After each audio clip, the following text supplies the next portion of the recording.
बहू के हाथ। घर की बहू शीना को इस बात का बड़ा घमंड था कि जिस काम में वो हाथ डालती थी वो काम अच्छा हो ही जाता है।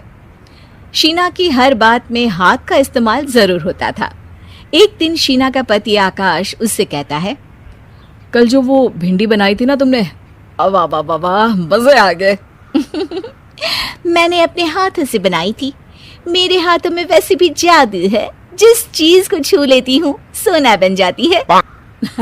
अब ये थोड़ा ज्यादा हो रहा है। मतलब अगर हर चीज को छू के सोना ही बना देती हो तुम, तो हमारे नाम के पीछे भी अंबानी ही लगा देते हम। चुप रहो, मुंह पे हाथ रख लो, कुछ भी बोलते रहते हो। शीना की सास बगिया से पूजा के लिए फूल चुन रही थी। सुंदर, अति सुंदर, कितने प्यारे गुलाब के फूल हैं। भगवान जी खुश हो जाएंगे। मैंने अपने हाथों से जो पौधा लगाया था, मेरे हाथों की कोई भी चीज बेकार नहीं जाती। हाँ बेटा, सही कह रही है। इसीलिए तो तुम्हारे पिताजी से मैंने अपने बेटे के लिए तुम्हारा हाथ मांगा था। और उन्होंने हाथों हाथ में मेरा हाथ आपकी बेटी के हाथ में दे भी दिया था।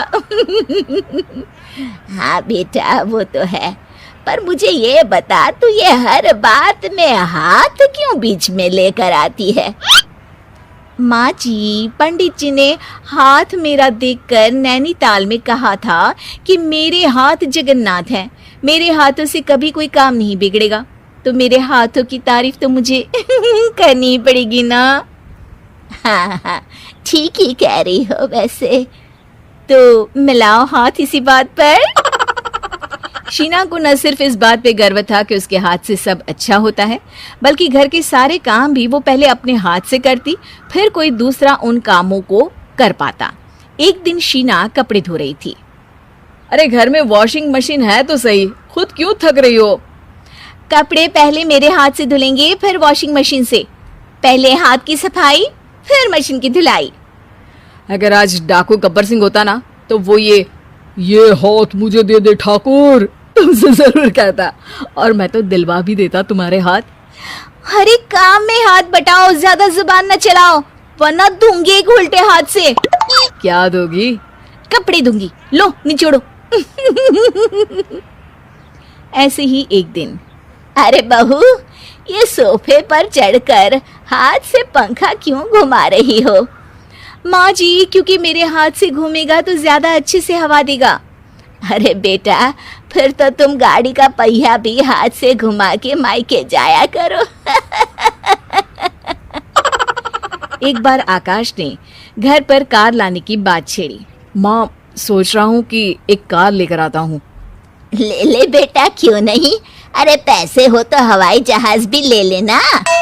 हाँ, पैसा तो हाथ का मेल है, ले लेते हैं। इस हाथ पैसे देंगी, उस हाथ कार ले लेंगी।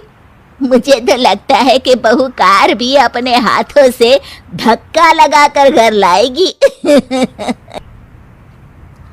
वो तो नहीं करूंगी, लेकिन सबसे पहले स्टीयरिंग पर हाथ मैं ही लगाऊंगी, ताकि गाड़ी का आना शुभ हो। अरे घर ले आने तो दो, फिर हाथ लगा लेना। लेकिन शीना नहीं मानती। अगले दिन ही सब कार लेने जाते हैं। शीना सेल्समैन से कहती है, भैया ये कार बहुत पसंद है, पैक कर दो। अरे ओ भाग्यवान, 2 मीटर कपड़ा नहीं है जो पैक करवा ले, जरा चला कर तो देखने दो। यस सर, बिल्कुल, टेस्ट ड्राइव कीजिए ना। अरे नहीं नहीं, सबसे पहले मैं हाथ लगाऊंगी गाड़ी को, मेरे हाथ अच्छे हैं। अरे यार, हाथ तो मैं भी धोता ही हूँ, और आजकल तो सैनिटाइजर से भी धोता हूँ। मेरे काम में हाथ ना अड़ाओ। अरे टांग ना अड़ा होता है भाग्यवान, हाथ नहीं। शीना ड्राइविंग सीट पर बैठ जाती है और आकाश उसे गाड़ी के फंक्शन समझाता है। देखो शीना, ध्यान रखना, ये है स्टीयरिंग, इससे राइट लेफ्ट जाएंगे। ये है एक्सेलरेटर, इससे स्पीड कंट्रोल कर सकते हैं, और उसी के पास में है ब्रेक, जो तुम्हारी जुबान में शायद मिसिंग है। ठीक है, ज्यादा भी सिखाने की जरूरत नहीं है। मेरी माँ तो कहती है कि मैं अगर अपनी शुभ हाथ लगा दूं तो जग घूम जाए। तो ये स्टीयरिंग क्या चीज है?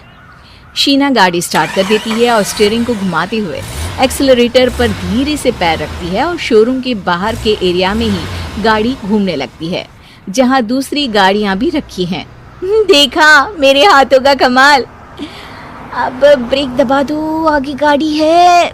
शीना आगे गाड़ी देखकर घबरा जाती है और पाँव गलती से एक्सीलरेटर पर पड़ जाता है। कार आगे खड़ी एक बड़ी गाड़ी में घुस जाती है। दोनों कार से उतरते हैं। सेल्समैन भागते हुए आता है। अरे 7 लाख की गाड़ी खरीदने आए थे और 15 लाख की गाड़ी ठोक दी। Oh my God. आकाश की माँ, आकाश और शीना घबरा जाते हैं।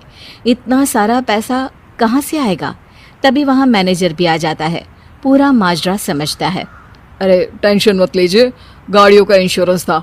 आप जो कार लेने आए थे वही खरीद लीजिए। पर मैडम, जब तक आप सीख ना ले तब तक गाड़ी मत चलाइएगा।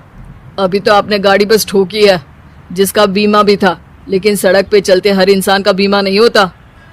अरे मेरे हाथों से ठुक भी गया ना तो उसकी जिंदगी बन जाएगी, और अगर चला भी गया तो स्वर्ग ही पाएगा। मैनेजर साहब, मेरे हाथ में कोई दिक्कत नहीं है, वो तो बस पाँव गलत जगह पर चला गया था। शीना की बात सुनकर आकाश अपना सर पीटता है और उसकी सास अपने हाथ से खुद का मुंह छिपा लेती है और मैनेजर हाथ जोड़कर माफी मांग लेता है।